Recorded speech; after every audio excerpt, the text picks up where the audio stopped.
건강하고 행복한 일상 되시길 바랍니다.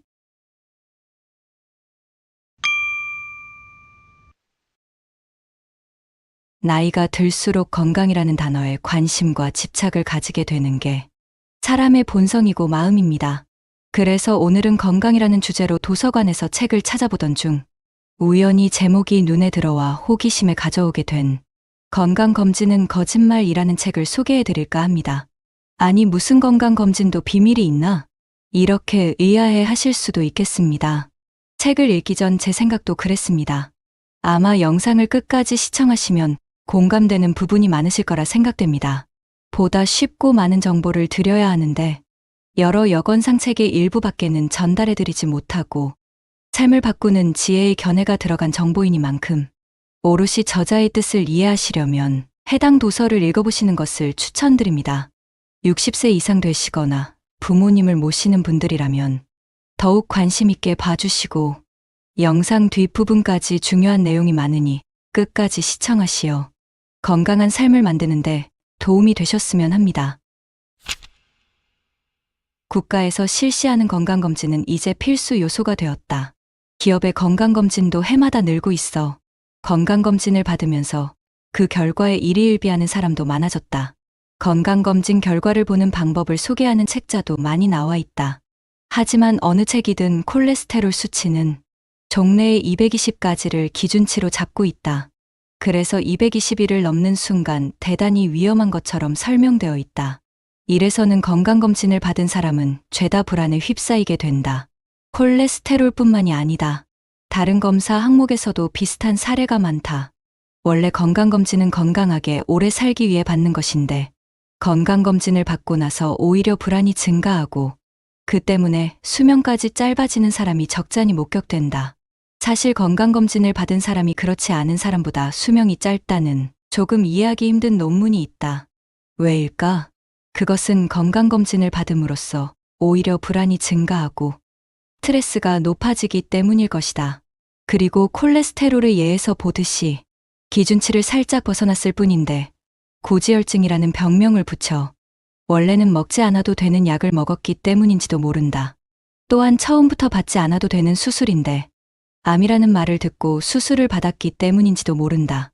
어찌 되었거나 건강검진을 받고 조금이라도 오래 살려고 했는데 그 반대가 되어버린 일은 유감이라 하지 않을 수 없다. 의료에서 최대 관심사는 아마 콜레스테롤로 대표되는 지질의 수치일 것이다. 진료를 마친 환자들의 대부분 첫 마디가 "선생님, 콜레스테롤은 어떤가요?" 하고 묻는다. 그래서 콜레스테롤 검사에 대한 이야기부터 시작하기로 한다. 콜레스테롤은 정말 위험한 것일까? 절대 그렇지 않다. 그런데 지금은 이 콜레스테롤에 대해 모르는 사람이 거의 없다. 아니, 기준치까지 정확히 알고 있다. 의료 관계자도 아니면서 대부분의 국민이 그 기준치까지 아는 유일한 검사 항목이 아닐까 한다. 다들 아시는 바와 같이 220까지가 기준치이다. 그리고 221만 되면 금방이라도 죽을 병에 걸린 것처럼 걱정한다. 왜 이렇게 된 것일까? 그것은 바로 언론 때문이다. 내 몸에 대한 정보를 갖는 것은 나름대로 의미가 있지만 문제는 그것이 제대로 된 지식이냐다. 물론 제대로 된 지식을 갖지 못한 국민이 나쁘다는 얘기가 아니다. 제대로 된 지식을 보도하지 않는 언론 매체뿐만이 아니라 의료 관계자, 특히 의사들의 책임 또한 무겁다. 많은 의사가 콜레스테롤 공포증 환자를 잔뜩 부풀려 놓았다고 생각한다. 이는 의사 스스로 콜레스테롤 기준치를 220까지라고 굳게 믿기 때문이다. 그러고는 그 기준치를 환자에게 전달하니까 그 말을 들은 환자는 220에서 1이라도 넘으면 공포에 휩싸이고 만다. 그러면 의사는 당연히 환자에게 약을 처방한다. 콜레스테롤 수치를 조금이라도 낮추는 것이 생명을 연장시킨다고 믿기 때문이다. 221부터 약을 먹은 환자는 환장할 노릇이다. 콜레스테롤이 250인 환자에게 약을 주지 않는 의사를 찾기 어려운 것처럼 전국의 의사 또한 콜레스테롤 공포증, 콜레스테롤 의존증에서 헤어나지 못하게 된 셈이다. 그런 의사 대부분은 나쁜 의도로 약을 주는 것이 아니라 250인 사람을 그대로 방치하는 일은 죄악이라고 믿기 때문이다. 물론 돈을 벌어서 좋다고 생각하는 의사가 없는 것은 아니다. 그래도 대부분의 의사는 양심적인 사람들이다. 하지만 양심적이라고 해서 콜레스테롤 수치가 230이나 240인 사람에게 콜레스테롤 수치 낮추는 약을 처방해도 괜찮을까? 의사들 모임에서 이런 이야기를 화제로 올리면 대부분 꺼림칙해한다. 그러고는 점점 따돌리기 시작한다. 의사의 세계는 의외로 진지한 논쟁을 벌이기 어려운 폐쇄적인 사회다. 콜레스테롤이란? 그럼 이쯤에서 콜레스테롤에 대해 자세히 설명하기로 하자. 콜레스테롤은 절대 나쁜 것이 아니다. 나쁘기는커녕 우리 몸에 없어서는 안 될 매우 중요한 것이다. 콜레스테롤이 몸에 해롭다고 하는데 이는 터무니없는 오해다. 400이나 500쯤 되면 몸에 해롭다고 해도 되지만 250이나 300 정도를 가지고 악당 취급하는 걸 보면 콜레스테롤이 가엾다는 생각이 든다. 아니, 가엾다기보다 너무나 비과학적이다. 우리 몸에 없어서는 안 될 존재를 해로운 요소라고 하면 안 된다. 콜레스테롤은 우리 몸에 꼭 필요한 것이다. 몸에 필요한 호르몬을 만들어내는 기초를 이룬다. 혈관을 강화하고 신경을 형성하는 재료이기도 하다. 콜레스테롤이 없으면 인간은 살아갈 수 없다. 아기에게 없어서는 안 될 엄마의 젖에는 다량의 콜레스테롤이 들어있다. 특히 출산 후 2주 이내의 모유는 고콜레스테롤 모유다. 왜냐하면 아기에게 그만큼의 콜레스테롤이 필요하기 때문이다. 콜레스테롤을 많이 함유한 모유를 먹음으로써 뇌신경이 활성화한다. 그러나 이런 사실을 의도적으로 숨기고 콜레스테롤의 공포를 조장하는 것이 현실이다. 이런 사실을 교육받지 못했기 때문에 콜레스테롤이 많으면 뇌졸중에 걸리는 게 아닐까 하고 걱정한다. 그러나 콜레스테롤이 많으면 뇌졸중에 걸리기 쉽다는 데이터는 어디에도 없다. 오히려 지금까지 뇌졸중은 콜레스테롤이 낮은 사람에게서 발생했다. 낮은 영양 상태의 저콜레스테롤 때문에 혈관이 약해지는 것이다. 저콜레스테롤은 혈관을 무르게 만든다. 저콜레스테롤은 절대로 혈관을 튼튼하게 해주지 않는다. 콜레스테롤 수치는 낮을수록 좋은 것이 아니다. 악성 질환에 걸린 사람을 보면 대부분 콜레스테롤 수치가 낮다. 콜레스테롤 수치가 낮은 이들 중에는 성격이 흉포하거나 사회생활에서 문제를 일으키는 사람이 많다고 한다. 250 전후의 사람이 가장 오래 산다는 데이터도 있다. 하지만 220을 넘으면 위험하다거나 220 이하 또는 200 이하의 사람이 오래 산다는 데이터는 하나도 없다. 또 이상하게 콜레스테롤 수치가 조금이라도 높으면 식사에 주의하라는 지적을 받는다. 달걀을 먹지 말라느니, 먹으려면 일주일에 하나만 먹으라느니, 연어알이나 연어알로 담근 젓갈도 안 되고, 고기도 안 되고, 우유도 안 된다고 가르친다. 이 때문에 고콜레스테롤 환자는 먹고 싶은 것도 꾹 참으면서 식사에 주의를 기울인다. 그런데도 콜레스테롤 수치는 낮아질 기미조차 보이지 않는다. 그리고 또다시 진료실에서는 의사로부터 더 엄격하게 식사에 신경 써야 한다는 지적을 받는다.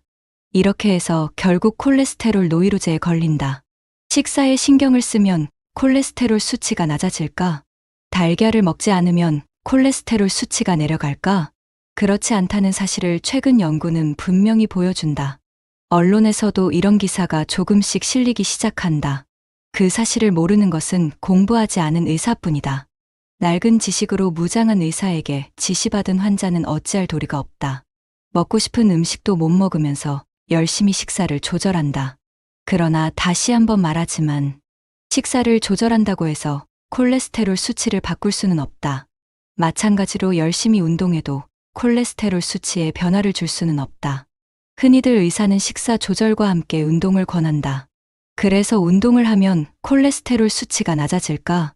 하루에 30분 또는 1시간을 걷거나 뛰었다고 해서 콜레스테롤 수치에 변화가 나타나는 건 아니다.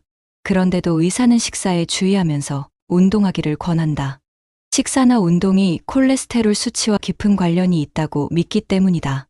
그야말로 어처구니 없는 일이다. 그런 과학적 근거가 있는 데이터는 어디에도 없다. 또 산책을 권하는 의사도 있는데 산책 정도로는 콜레스테롤을 낮출 수 없다. 산책으로 안 되니까 조깅으로 강도를 높이는 사람도 있지만 그래봐야 허지일이다. 무엇보다 콜레스테롤 수치에 신경을 끄는 것이 상책이다. 그리고 과도한 식사 조절도 중단하자. 운동에도 지나친 기대는 하지 말자. 운동 자체는 중요하다. 운동이 쓸데없다는 의미가 아니라 운동을 한다고 해서 콜레스테롤 수치가 낮아진다는 과학적인 근거가 없다는 얘기다. 이런 사실에 자신감을 갖고 콜레스테롤 수치에 일희일비하는 일은 없어야 한다. 콜레스테롤 걱정은 그만두고 먹고 싶은 것은 먹어야 하지 않겠는가? 콜레스테롤이 공포의 대상이 아니라는 사실을 알았다면 콜레스테롤 수치를 낮추는 약은 이제 그만 먹자. 물론 약을 먹으면 콜레스테롤 수치는 낮아진다. 하지만 콜레스테롤 수치가 낮아진 사람이 약을 먹지 않은 사람보다 오래 살았다는 증거는 어디에도 없다. 뿐만 아니라 콜레스테롤을 낮추는 약에도 약해의 위험이 숨어 있다. 약해의 위험을 무릅쓰면서까지 먹을 필요는 없다고 생각한다. 콜레스테롤 수치가 높은 이유는 몸이 그것을 요구하기 때문이다. 높은 수치의 콜레스테롤이 아니면 몸의 균형을 유지할 수 없으니까 몸이 그 수치를 높이는 것이다. 우리 몸은 생명을 지키기 위해 항상 최선의 방법을 동원한다. 그 결과가 높은 수치의 콜레스테롤인 셈이다. 콜레스테롤 수치가 낮은 사람은 낮게 설정하는 것이 몸에 가장 좋으니까 그러는 것이다. 이처럼 우리 몸이 다른 기능과 균형을 맞추기 위해 열심히 노력하고 있는데 인공 약물로 회방을 놓아야 하겠는가? 콜레스테롤이라는 한 가지 물질에만 자극을 가할 경우 다른 쪽의 균형이 깨진다. 인간을 포함해 모든 생물은 수천, 수만 가지 물질의 미세한 균형으로 생명을 유지한다. 그 때문에 높아진 콜레스테롤 수치에만 변화를 준다면 좋을 리가 없다. 물론 높은 콜레스테롤 수치가 좋다는 말은 아니다. 높은 콜레스테롤 수치라도 그것을 약으로 낮추어서는 안 된다고 말하는 것이다. 이 점을 꼭 제대로 이해해 주기 바란다. 덧붙여 콜레스테롤 수치를 낮추는 약은 대부분 값이 비싸다. 어떤 약을 어떻게 복용하느냐에 따라 의료비는 크게 차이가 난다. 기껏 돈을 들였는데 부작용이라도 생기면 그런 낭패가 또 어디 있겠는가? 차라리 그럴 돈이 있으면 여행이라도 가기 바란다. 콜레스테롤에 신경 쓰지 않으면 검사받을 필요도 없어진다. 뿐만 아니라 검사에 드는 비용도 만만치 않다. 게다가 병원에 가는 교통비도 계산해야 한다. 그러나 국민이 콜레스테롤을 걱정하지 않아도 콜레스테롤을 걱정하는 의사를 만나면 사태는 심각해진다. 콜레스테롤을 걱정하는 의사는 약을 처방하는데 그치지 않고 더 자세한 검사를 받으라고 요구한다. 그렇다면 이런 검사를 했다고 해서 건강이 좋아질까? 수명이 늘어날까? 더 건강해지고 수명이 늘어난다면 이런 검사에 돈을 써도 보람이 있겠지만 자세한 검사를 하든 안 하든 건강이나 수명에는 아무 영향이 없다. 건강이나 수명에 전혀 영향을 주지 않는데도 돈을 쓰는 것이야말로 낭비 아닌가? 낭비는 개인의 문제에 그치지 않는다. 그것은 국가 건강보험의 재정을 갉아먹는다. 직장 의료보험도 마찬가지다. 전국의 건강보험이 이런 것들 때문에 재정위기로 치닫는다. 혈압약도 마찬가지다. 요산약도 그렇고 건강검진도 똑같다. 필요도 없는 의료행위가 의료보험의 재정을 갉아먹는다. 그 결과 정말 치료가 필요한 사람들이 비싼 의료비 부담을 떠안게 된다. 고지혈증보다 무서운 콜레스테롤 공포증. 고지혈증이라는 말은 옳지 않다고 생각한다. 콜레스테롤 수치가 높은 것은 증이라는 말을 붙여도 되는 질병이 아니기 때문이다. 만약 높은 수치가 마음에 걸린다면 고지혈 상태라고 부르는 것이 맞다. 고지혈증이라는 이름은 참 잘도 지었다는 생각이 든다. 증이라는 단어를 붙이면 사람들은 병이라고 생각하는데 그러나 결코 증을 붙여도 되는 병은 아니다. 콜레스테롤 수치가 높든 낮든 생명에는 별 지장이 없다. 이는 얼굴 모양이 둥글든 네모나든 생명에 지장이 없는 것과 같은 이치다. 정말 무서운 것은 고지혈증이 아니라 콜레스테롤을 무서워하는 공포증이 아닐까? 공포는 분명 생명을 단축시킨다. 콜레스테롤 공포증은 단기간의 공포로 끝나지 않는다. 하루 종일, 1년 내내, 평생 이어지는 공포다. 공포를 안고 살면서 장수한다는 것은 절대 불가능한 일이다. 목숨이 몇 개라도 모자랄 것이다. 모든 것에는 정도라는 것이 있다. 지나쳐서 좋은 것은 없다. 그러므로 조금 적다고 해서 걱정할 필요도 없다. 걱정한다고 그것이 늘지 않기 때문이다. 음식을 가려 먹거나 운동을 해서 늘어난다면 좋겠지만 그런 식이요법이나 운동요법은 없다. 쓸데없는 몸부림은 하지 않는 것이 이롭다. 이 정도로 얘기했으니 콜레스테롤에 대해서는 이제 부정적으로 생각하지 말고 아예 신경을 끄기 바란다. 마음에 두지 않는 것이 가장 좋은 방법이다. 만약 당신이 뚱뚱한 편이라면 콜레스테롤보다는 몸무게에 신경 써야 한다.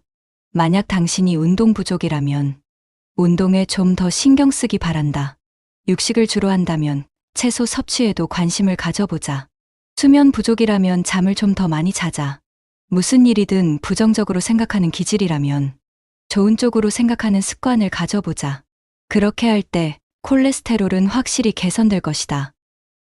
자신의 기준치를 파악하라. 어떤 검사를 하든 자신만의 기준치를 알아두는 것이 중요하다. 이번 검사에서 백혈구 수치가 13,000이었더라도 5년 또는 10년 전부터 13,000이었다면 전혀 문제가 없다. 그래서 자신의 기준치를 알아두는 것이 중요하다. 병에 걸렸을 때 자신의 기준치를 알려주면 의사에게는 큰 도움이 된다. 항상 백혈구가 13,000인 사람이 병에 걸렸을 때도 13,000이라면 의사는 안심할 것이다. 평소 2,500이었던 사람이 13,000으로 나오면 의사는 비로소 이상하다고 생각할 것이다.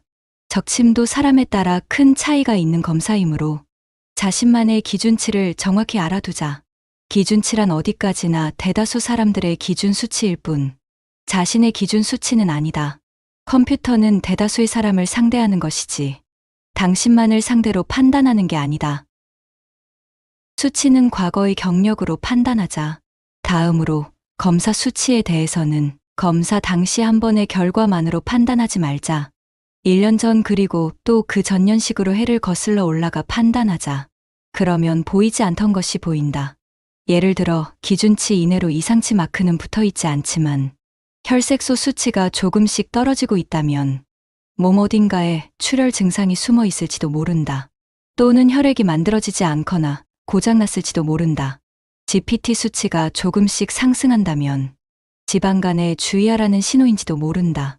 이처럼 기준치 이내라 하더라도 과거의 경력까지 고려하여 판단해야 한다. 이런 식으로 하면 질병의 조기 발견은 분명히 가능해진다. 혈액 검사는 의료시설에 따라서도 수치가 차이를 보인다. 같은 검사를 같은 방법으로 해도 차이가 나타난다. A라는 검사 기관에서는 40이었는데 같은 혈액을 B라는 검사 기관으로 가져가면 45라는 수치가 나온다. 어느 쪽이 맞는지는 알 수 없다. 이처럼 어떤 검사를 하든 검사 기관에 따라 차이가 날 수 있다는 사실도 알아두는 것이 좋다. 또 검사 기관마다 검사 방법에 차이가 나기도 한다. 그리고 처음부터 기준치가 다른 경우도 있다. 콜레스테롤 기준치 검사표가 144에서 199로 설정된 의료기관도 있다. 일반적으로 221부터 이상치로 판단하는데 이 검사에서는 200부터 이상치로 보는 셈이다. 과연 이 의료기관은 시대의 첨단을 걷는 것일까? 아니면 정밀 검사 대상자를 많이 나오게 함으로써 이익 추구를 꾀하는 것일까? 이런 배경을 모른 채 수치의 높고 낮음을 논해봐야 무슨 소용이 있겠는가? 검사 기관의 기준치를 유심히 살펴보자. 검사 항목란에 반드시 기재되어 있을 것이다. 건강검진병에 걸리지 않으려면 건강검진병이라는 말이 실제로 있는 것은 아니다. 그런데 건강검진을 받았다는 이유로 병이 들게 만든 경우나 병에 걸린 경우를 뭐라고 불러야 할까? 대답하기가 난처하다. 콜레스테롤을 측정했는데 고지혈증이 되어버린 경우 바로 이를 건강검진병이라고 한다. 아프지도 괴롭지도 않은데 갑자기 환자로 둔갑하고 만 것이다. 그래서 약을 먹으라고 권하기까지 한다. 중성지방도 마찬가지다. 중성지방 수치가 높으면 고지혈증이다. 골밀도 검사를 받았을 뿐인데 골다공증이라는 병에 걸려 약을 먹게 된 사람도 부지기수다. 요산 수치가 높으면 고요산혈증이라는 병명이 붙고 다른 것과 마찬가지로 아프지도 괴롭지도 않은데 뇌졸중 예방, 심장병 예방이라는 이름으로 약이 처방된다. 이 30년 전에 이미 고요산혈증은 뇌 심질환과는 아무 관계가 없다고 증명되었는데도 약을 처방해준다. 건강검진만 안 받았으면 걸리지 않았을 병이다. 또 건강검진만 안 받았으면 먹지 않아도 될 약까지 먹게 된 셈이다. 이것을 건강검진병이라는 이름 외에 뭐라고 부를 수 있을까? 나쁘게 말해서 스스로의 건강이나 생명에 자신이 없기 때문에 의사의 새치혀에 감쪽같이 속고 만 셈이다. 간장이 조금 안 좋을 뿐인데 만성간염에 덫에 걸리거나 아프지도 않고 증상도 없는 담석이 조금 발견되었다고 해서 담석증에 걸려 담석을 분해하는 약을 먹게 되는 등 건강검진을 받는 것만으로 붙는 병명은 많다. 그 수만큼 먹어야 하는 약도 많아진다. 건강검진을 받을 때만 약간 혈압이 높았다는 이유로 고혈압증 환자가 되어 평생 혈압약을 먹어야 하는 처지에 놓일지도 모른다. 잠깐 검사를 받았을 뿐인데 환자로 둔갑하고 만다. 무엇이 진짜 병이고 무엇이 가짜 병인지 정확히 알아야 한다. 그러기 위해서는 스스로 본인의 건강에 대해 긍정적인 사고를 갖지 않으면 안 된다. 자기 몸에 쩔쩔매며 늘 걱정만 하는 부정적인 사고를 가지면 어느새 건강검진병이 찾아든다. 그럼 어떤 건강검진을 받아야 할까요? 어떤 건강검진을 받아야 좋을지를 말하기 전에 어떤 태도나 마음가짐으로 받아야 하는지부터 생각해보자. 먼저 검사 결과가 어떻게 나오든 일희일비하지 않는 것이다. 일희는 괜찮지만 행여 일비는 절대 하지 않는 것이 중요하다. 무엇보다 검사 결과에 휘둘리지 말아야 한다. 콜레스테롤 수치가 아무리 높아도 괜찮다는 태도로 검사에 임하자. 만약 그렇게 할 수 없다면 건강검진을 받지 말자. 그러지 않으면 앞에서도 이야기한 것처럼 건강검진을 받았다는 이유로 되레 생명을 단축시키는 결과만 초래한다. 바보는 감기에 걸리지 않는다는 속담이 있다. 이는 매우 의미심장한 말이다. 바보가 감기에 걸리지 않으면 영리한 사람은 어떻게 될까? 영리한 사람은 감기에 걸린다. 바보는 감기에 걸리지 않는데 왜 영리한 사람은 감기에 걸릴까? 바보는 추운 날에 벌거벗고 있어도 감기 자체를 모르므로 감기에 걸렸다고 해서 어떻게 해야겠다는 걱정을 안 한다. 걱정하지 않는다는 사실은 마음이 부정적인 상태에 놓이지 않음을 뜻한다. 자신도 모르게 긍정적인 사고를 하고 있는 셈이다. 영리한 사람이 추운 날 벌거벗고 밖에서 있다면 어떨까?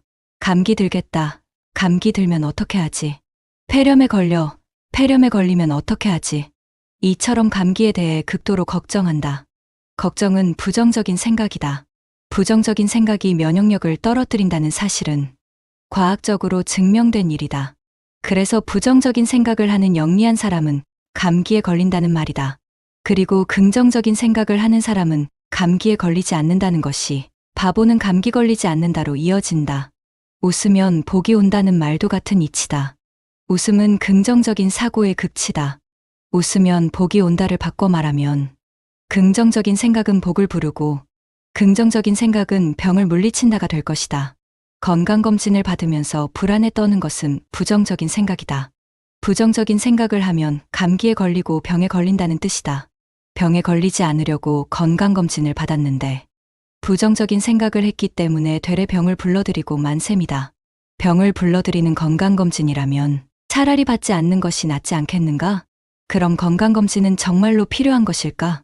수많은 사람들이 건강검진을 실시했지만 건강검진 받기를 잘했다거나 목숨을 건졌다고 생각되는 예는 그리 많지 않았다. 그런 예의 대부분은 당뇨병이 아니었나 싶다. 당뇨병을 전혀 인식하지 못했던 사람이 건강검진을 통해 본인의 높은 혈당치를 알고 생활습관을 고쳐 당뇨병을 극복한 경우가 종종 있다. 그런 사람은 확실히 생명에 좋은 영향을 미쳤다고 할 수 있다. 이는 건강검진 받기를 잘한 예다. 건강검진을 통해 혈압이 높다는 사실을 알고 생활습관을 고쳐 고혈압을 극복한 사람도 많다. 이 또한 건강검진 받기를 잘한 예다. 하지만 빈혈 검사를 받고 나서 그로 인해 목숨을 건졌다는 사람은 본 적이 없다. 간장 검사를 받아서 목숨을 건졌다는 사람도 본 적이 없다. 신장 검사나 요상 검사도 마찬가지다. 물론 콜레스테롤도 예외는 아니다. 소변 검사도 그렇다. 대변 자멸 반응도 마찬가지다. 흉부 사진도, 위 엑스레이도 마찬가지다. 암은 많이 발견했지만 이 때문에 모두 사망하고 말았다. 조기 발견, 조기 치료는 언어상으론 존재하지만 실제로는 존재하지 않는다. 당연한 말이지만 골밀도 검사는 애초에 생명과는 아무 관계가 없다. 심전도 검사도 다양한 이상이 발견되기는 하지만 조기에 발견했다고 해서 목숨을 건진 예는 없다고 생각한다. 몸무게는 재보기를 잘했다는 예가 꽤 많다. 본인이 비만이라는 사실을 알고 몸무게를 줄여 혈압, 당뇨병, 간 기능 등이 크게 개선되었기 때문이다. 따라서 체중 측정은 분명 수명에 좋은 영향을 주었다고 생각한다. 정리하면 건강검진을 받아서 좋았던 항목은 체중 측정, 혈압 측정, 혈당 검사 정도에 그치고 말았다. 건강 이야기를 할 때마다 꼭 알아야 할 핵심 3가지를 제시한다. 첫째, 인간은 누구나 나이를 먹는다. 인간은 다른 생물과 마찬가지로 나이를 먹는다. 그리고 결국에는 죽는다. 나이를 먹는다는 것, 그리고 죽는다는 것을 마음에서 떨구어내지 않으면, 그래서 건강에 너무 집착하다 보면 자꾸만 자신의 건강을 체크하고 싶어지는 건강검증병에 걸린다. 무슨 방법을 쓰든 나이는 먹게 되어 있고 무슨 수단을 강구하든 죽음을 피할 수 없다. 나이를 먹으면서 일어나는 현상을 노화라고 한다. 피부는 윤기를 잃고 머리카락은 백발이 되어 빠진다. 눈도 이도 귀도 점점 기능이 떨어진다. 뇌도 줄어든다. 몸속 구석구석 퍼져 있는 혈관은 뻣뻣해진다. 모든 기능이 쇠약해진다. 체력도 떨어지고 숨도 헐떡이게 된다. 모든 것이 노화한다. 이 노화에 의한 현상은 증을 붙이는 병이 아니다. 모두 자연스러운 현상이다. 노화에 의한 신체의 변화, 그래도 힘껏 생명을 오래 유지하려고 애쓰는 모습이 노화 현상인 셈이다. 결코 증이 붙는 병이 아니다. 그 때문에 중년을 넘어선 사람들의 혈압을 고혈압증이라고 부르는 것은 옳지 않다. 그것은 고혈압 상태일 뿐이다. 노화하여 뻣뻣해진 혈관 속을 피가 구석구석까지 돌게 하는데 필요한 힘이 곧 높은 혈압이다. 병이 아니다. 그래서 약은 필요 없고 먹어서도 안 된다고 말하는 것이다. 고요산혈증, 고지혈증, 골다공증 등은 노인에게 병이 아니다. 노화에 따른 변화다. 여기에 잘 듣는 약이 있을 턱이 없다. 사람은 나이가 들면서 암 또한 증가하게 마련이다. 일본은 전 세계에서 가장 암이 많은 나라다. 세계에서 암이 가장 많은 것은 일본이 세계에서 가장 수명이 긴 나라이기 때문이다. 장수하기 때문에 암이나 노화 현상이 전면에 나서게 되는 셈이다. 세월은 결코 이길 수 없다. 세월과 싸우는 것이 아니라 나이와 함께 가야 한다. 둘째, 모르는 게 약이다. 모르는 게 약이라는 속담처럼 본서의 내용을 적절히 표현하는 말도 없을 것이다. 쓸데없는 것은 모르는 편이 행복하다. 쓸데없는 것이란 몸에 관한 사실을 뜻한다. 예를 들면 혈압, 아무렇지도 않은데 자신의 혈압을 알아서 뭘 어쩌겠는가? 쓸데없이 측정하니까 높다는 것을 알게 되고 알게 되니까 놀라는 것이다. 그럴 바에야 측정하지 않는 것이 좋다. 콜레스테롤도 마찬가지다. 높든 낮든 생명에 아무 지장도 없는 것을 측정하니까 걱정된다. 측정하지 않는 것이 마음의 안정에는 제일이다. 마음이 안정되면 살아가려는 힘이 크게 솟는다는 사실은 과학이 증명하고 있다. 건강검진을 받음으로써 조기에 암을 발견하니까 죽을 때까지 고통이 이어진다. 암은 아무리 일찍 발견해도 결국 죽는다. 모르는 게 약이다. 아무것도 모른 채 살다가 죽기 2, 3개월 전에 알게 되는 것이 좋지 않을까? 셋째, 원인 없는 결과는 없다. 원인이 있기 때문에 결과가 있는 법이다. 결과가 나쁜 게 아니라 원인이 나쁜 것이다. 가시에 손가락을 찔려 아프다고 하자. 아프다는 결과는 가시라는 원인이 있기 때문이다. 원인이 되는 가시를 그대로 둔 채 진통제만 먹을까? 아마 그러지는 않을 것이다.